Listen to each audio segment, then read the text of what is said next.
How do you find your service that counts on today's Fednobabble? This is Fednobabble, where Kevin and Cassie make federal retirement benefits understandable for humans like you. These two don't hold back as they answer questions from the Fed Pilot workshops and webinars or from questions submitted by you at fednobabble.com. Cassie. Kevin, how's it going? Good. Hey, so in the workshops that I do, I get a lot of questions about how to find your service that counts because people are getting confused about that. And Yeah. it's a big issue. It really is a big issue because if you don't know where to find what service that counts, how do you know when to retire? It would kind of be nice to know that. Yeah. Well, I mean, this is an issue not only for employees, but financial professionals and insurance representatives. I mean, Right. if they're not asking the right questions either, then they're not able to get the information for us to determine what may or may not be creditable. And let's just define what creditable means, right? Okay. Credible service is service that is creditable towards something, right? And for many employees, they have more than one service computation date, or SCD as we like to call it. There's a leave SCD, there's a retirement SCD, there's a few other SCDs, but those are the main two that really employees need to be taking a look at. And your creditable service or an employee's creditable service can be very different for those two types of service computation dates for the leave and retirement. And I mean, I hope that's obvious to everybody. Your leave service computation date is the time and creditable service that counts for leave purposes. It helps you to, or it helps OPM and HR to gauge how much annual leave you should be accruing in a pay period, whether that's, if you're under 10 years of service, then you pretty much get 4 hours. Unless you're part-time, then obviously it's different. And then it goes up if you have more years in service as far as your annual leave accrual. So yeah, Well, go ahead. So let me stop you there because I think you said, I hope it's obvious to everyone. I want to say it's not. It is. It really isn't, because I can't tell you the number of people that I've talked with that have said, well, this is how many. Well, actually, let's go back. Let's back up even more. This is how many years I've worked. And one of the questions is, okay, do they all count toward retirement? And they're like, well, yeah. And then they find out later, no, they don't. And they're shocked by that. The first 5 years of their service they thought counted, and then it didn't count. And so that puts them back 5 years of retiring, possibly. Yeah. Well, and this happens so often, I think it's easy to get confused on these because your leave SCD or service computation date is the one that's shown on the pay stub. Right. So people think, well, that's when I started service, because who remembers their actual date? Right. Or they think, well, yeah, that's when I started service, but that doesn't necessarily mean that all that time counts for retirement purposes. Mm-hmm. There are two main reasons why those two service dates may be different, and why your creditable service may be creditable for one thing, but not the other. And that is for military service in which a deposit has not been paid, and also non-deduction or temporary service, whether it was, student service during college, or whether you worked for the postal system and then became permanent later on. There's a lot of different types of temporary service or non-deduction service. And, the key factor is whether or not somebody is contributing to the retirement program. If they're contributing to CSR or FERS, that time is creditable for retirement purposes. Right. But if you weren't, that doesn't necessarily mean that it's creditable for your leave service computation date. And that's what's so confusing is, your leave service computation date is going to include all of that time, whether a deposit was made or not. But for retirement, you actually have to make a deposit for that service. Of course, if it's eligible, There's certain service types that may not be eligible for deposit, depending on some of those nuances and key factors. But that's why, we have our advisors use our fact finder, and they can actually go over your service history with you and gather that information. And it's important for any financial professional that you're working with to gather that information, because how are they going to know when you're eligible and what your pension is going to be if they're not gathering The what right service is information. creditable for what purpose? Right, right. Now, I do say we have to be careful in how we word things, because I think you and we know what we're talking about. But when we say temporary, um, it, I remember meeting a gentleman in D.C. and we were talking about temporary service. And on the break, he came up to me and said, "Hey, Kevin, I'm a temporary employee. Are you telling me my time doesn't count?" And I said, "Well, we need to take a look at that, because what we need to do is speak what I call OPMEs. OPM has a way of calling certain things and certain nomenclature and certain titles that don't translate always over to the agencies. And the agencies, in fact, for example, correct me if I'm wrong, temporary service, the term temporary isn't even used by OPM, if I understand it correctly. They can call it maybe some different things, but it's not really called temporary. Am I correct in that? Yeah, so it's actually considered, well, I mean, they have it in parentheses. It could be temporary, intermittent, or seasonal, but the Right. the the what they define all of that time, or the non-creditable service for retirement, really is non-deduction service, and that's what we call Non-deduction. it, because that is service Yes. in which deductions are not made to the retirement programs. Yes. And that is true temporary service, or true intermittent, non-deduction Right. service is what really defines if it's creditable or not. So this guy, though, when he said, "I'm a temporary employee," does it not Mhm. count? And I said, "Well, tell me about your temporary service." And he goes, "Well, my temporary service will only last for 4 years. And then I got to get another job."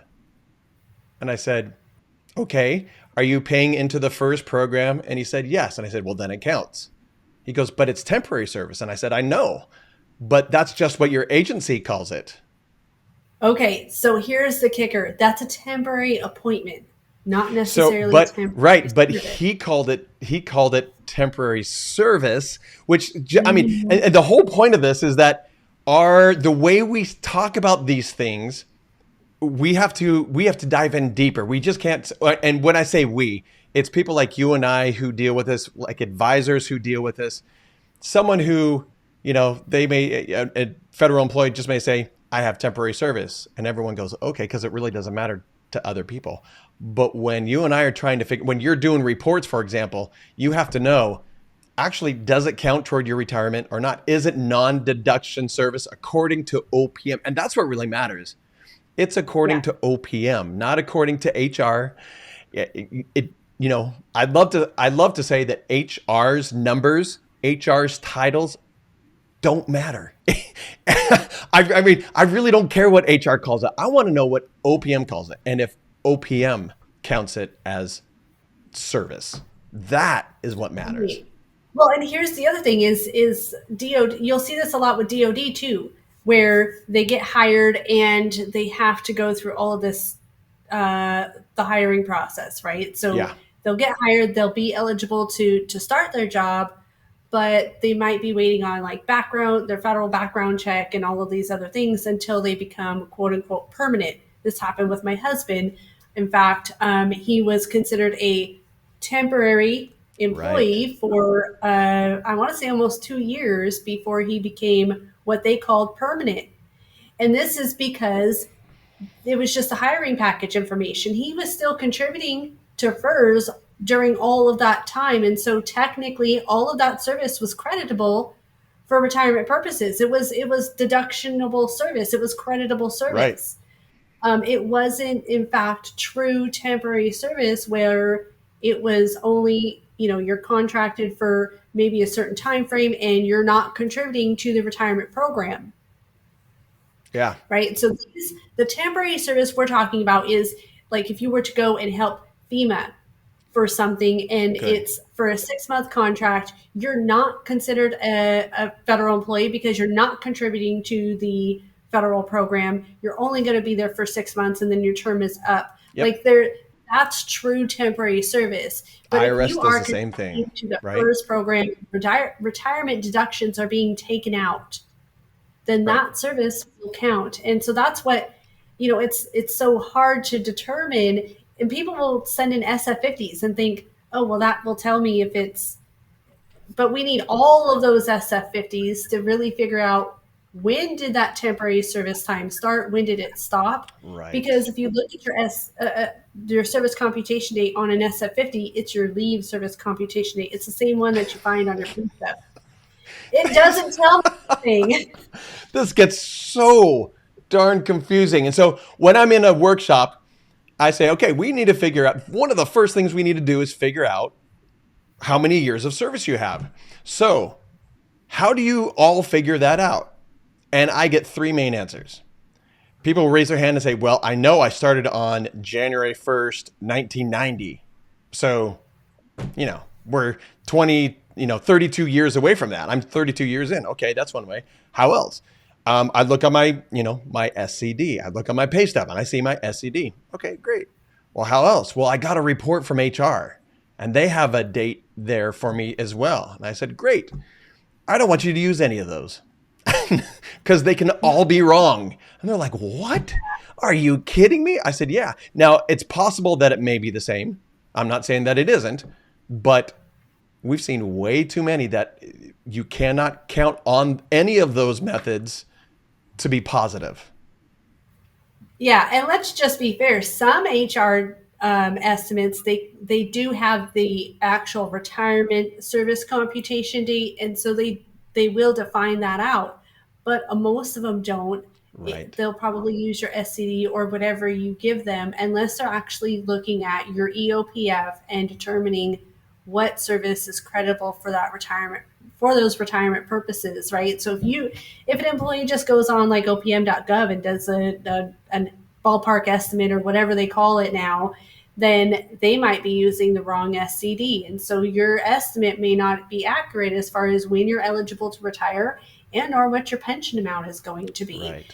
And so that's why we provide resources and tools for the advisor and the employee to dig down into what does that service look like, what's creditable for retirement purposes. And so obviously we have our fact finder in that initial meeting where advisors are gathering the service history information from an employee.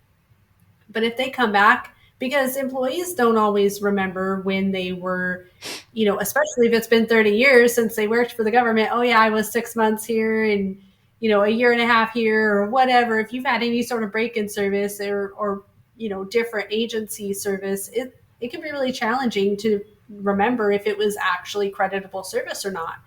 So the main thing that we like to tell employees is to fill out your certified summary of federal service. There we go. That's the This golden is ticket right there. That is it. Yes.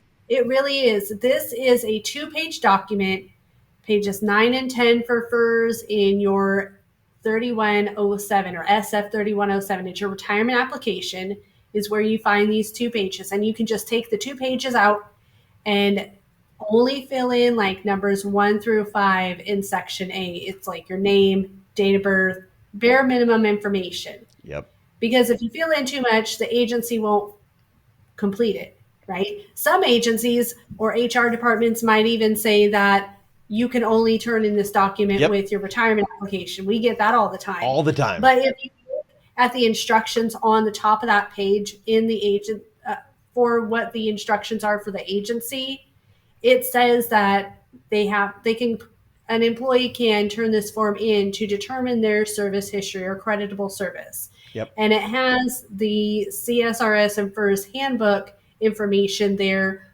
for the agency to go look up on how to complete the application or how to complete the form. So it's Yeah. very, very important that employees turn this form in if there's any question about what service is credible, and there's another type of service that can be really confusing as well when talking about credibility, and that is part-time service. Yes. Yes, yes, yes. That's right. Because that can Mm-hmm. put you back as well. I can't tell you how many people have part-time service and they just think, okay, that counts, right? Well, it counts for what? I mean, Yeah, I mean, and people think, well, I have a contract that 30 hours is creditable, but then I worked 35 hours or 40 hours, and so it was considered full-time. Not necessarily. mhm. It's like overtime for full-time employees. It doesn't necessarily count towards anything for retirement calculations. It's all in what you have with the agency and what Oh, they're going to count as creditable. And so that's very important because anybody with part-time service is going to have a proration factor yep. when they go into retirement. And so what happens is their pension is calculated at the full amount, and then it's reduced by a proration factor depending on what that looks like for their entire career. I mean, there's a lot to that part-time calculation that we can talk about in another subject, but it's really important to determine how many hours in a part-time status are creditable for retirement purposes, so that way the right calculation is or can be determined when you're looking at your pension numbers Yeah. as an employee. So filling out that certified summary of federal service, it really lines out the employees, dates of service time, the type of service it was, and what is owed or not owed and how much was creditable. So for anything like military service, it'll tell you if a deposit is owed or paid. For any temporary service, it will tell you if a deposit is eligible or not. For part-time service, it tells you how many hours are actually creditable, and it has the retirement service computation date in that form as well. And so that's the number one form I recommend for employees to utilize when they're determining their creditable service for retirement. So I've got a story for you. There is a guy that I met earlier this year. It was either January or February when I was doing an in-person workshop. And I think I'm going to say it was February, I think, because in this, I know exactly where he was sitting. I know exactly what he was looking like. This made such an impression on me. And I've seen this before, but this one particularly did. We're going through this, and I said, "How many years do you have?" And he goes, "Well, according to who?" And I'm like, "Oh, red Oh. flag, right?" And I said, Mm-hmm. "Well, how many years do you have?" And he goes, I have over 30." Okay, what's the discrepancy there? And he goes, "Well, OPM thought I only had 15." He said, "I was supposed to have retired December 31st, but I went to go retire and they told me I couldn't retire because I only have 15 years of service." And this gentleman said, "No, I have 30." And they said, "No, 15, no, 30, 15, 30, 15, back and forth." And so he said, "I'm, although I was supposed to have retired, I'm still working and I'm trying to work it out with them." And everyone's eyes just kind of bugged out because all of a sudden they realized, wait, that can be me.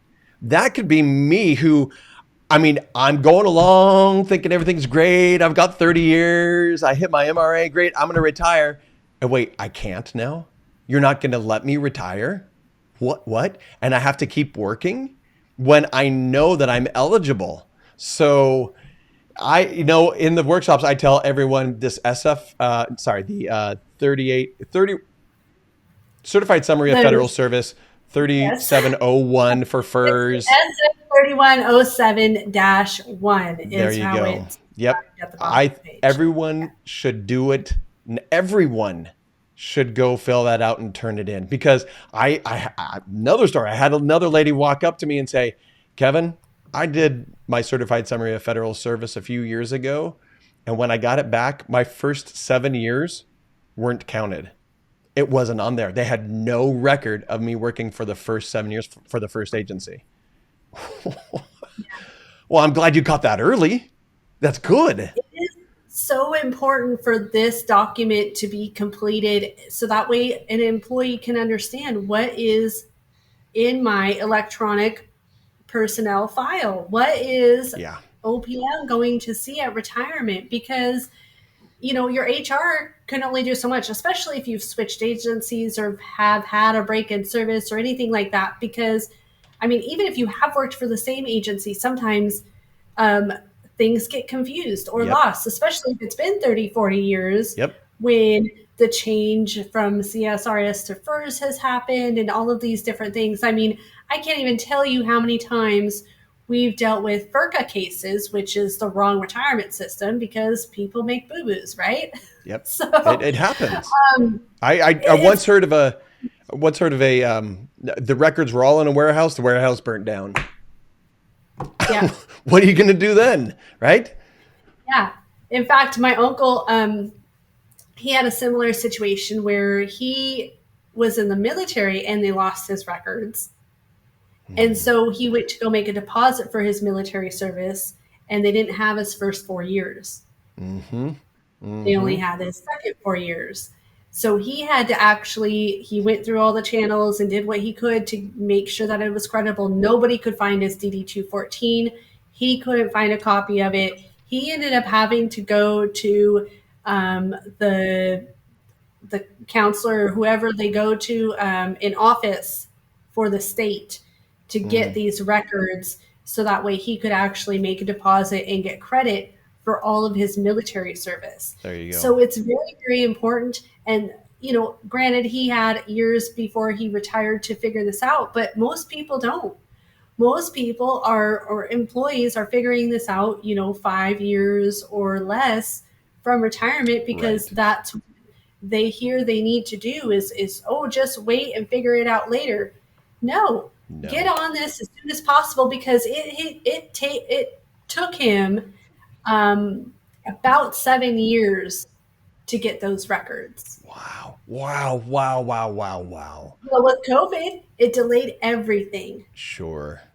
So as Wow. soon as he was like, okay, this is the channel that I need to go through, this is the person to contact at the State Department to get this all figured out, then COVID hit, and so that delayed everything another 2 years. He just made his deposit, I want to say just a couple of months ago, and he's retiring March of next year. And so finally, he was able to get it all figured out, and luckily, right before retirement.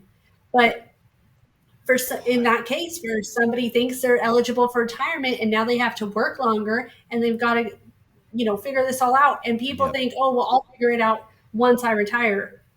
Well, once you No. retire, you don't have access to certain things anymore, Right. right? And so you might not be able to go into HR and talk to them about your situation. You're not going to have access to your SF50s or your EOPF to gather this information or any other channels that may be easily accessible while you're in service as opposed to when you're out of service. And so I would highly, highly, highly recommend for any employee who's questioning this at all to take care of this as soon as possible while you're in service. Make sure that everything is there and being recorded. And if you're new to service, keep your SF50s. Keep those on hand because that is kind of your own personal record of determining what kind of appointment you have and all of these different things, even though it only has your service computation date. If you have those SF50s and there's a discrepancy later, that's like your DD 214 for military only for federal service, right? And so you could say, no, I worked this here and that here, and this is how it counts because it will tell you if it's permanent, if it's all of that, and that tells HR if it's creditable or not. Right. So I can't Mm-hmm. maybe determine something off of one SF50, but if I have a whole record of SF50s, I'm going to be able to determine everything in somebody's service history. And so it's very important that you keep every single SF50 as an employee. That is going to be your personnel file that you got to hold on to during your Yeah. service time.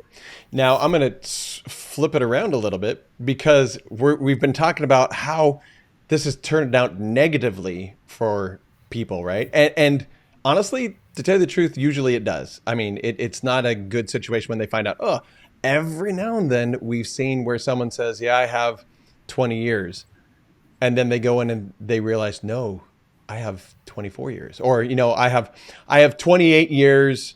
I have 2 more years to retire. And you go in and look, no, you have 32 years. And they're like, what?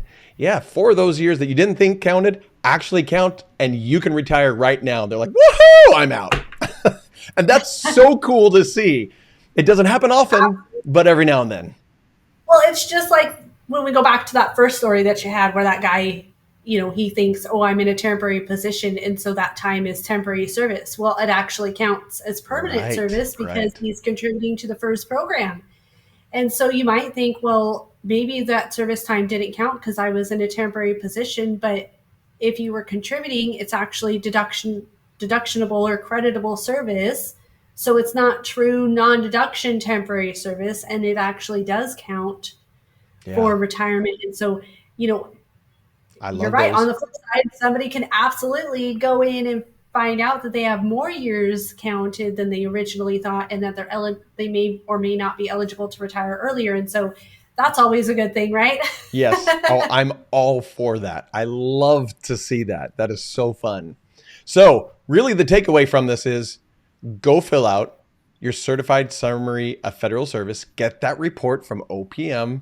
Again, you have to turn it into HR. And then they'll pass it on to OPM, and then it's a roundabout way of making it work. But that is the official documentation that you absolutely need. You get that, and everyone should do it. And like now, today, go do it now. And in fact, we'll put the link to it, to the form in the notes. Link to the retirement application, because we can't take those pages out of the document. So you guys will have to determine. If you're CSRS, I think it's 2801. And it's an SF 2801. However, the page numbers are different. Yeah, I want to say it's 10 and 11 rather than 9 and 10 for FERS employees. So we'll have those instructions and the links to those retirement applications, and the links will take you directly to the page itself. Right. But we cannot just forego in the whole application and just only do those two pages. So if you have any questions, I wonder if I can. I'm going to try to do that. I don't know if it's even legal. Watch yourself, Kevin. I'm going to see if I can do that. Challenge accepted. All right. So Kevin's going to figure that out for you. And if you've got any questions, though, feel free to reach out to us and let us know what your questions are. We'll try to answer them in another video, or obviously we'll get you in touch with a financial professional if that's what's needed. If you've got questions on what your pension number is and you want to figure out if that's right, whatever. Our team of trusted advisors, that's what they do. They help you guys. They're here to serve you. The meetings are free, so there's no sales presentation. Right. There's no obligation to buy anything. They genuinely want to make sure that employees that they come in contact with have the candid information they need to make these decisions from an education standpoint. And so please reach out to us if you have any questions. Go to Fednobabble.com. Of course, hit the link, subscribe. Get notifications for when we have new videos coming out. And until next time, we'll see you soon. Take care, everyone. To get Cassie's comprehensive report on your federal retirement benefits at no cost, no obligation, and no sales pitch, go to Fednobabble.com. While you're there, submit a question for them to answer on the show.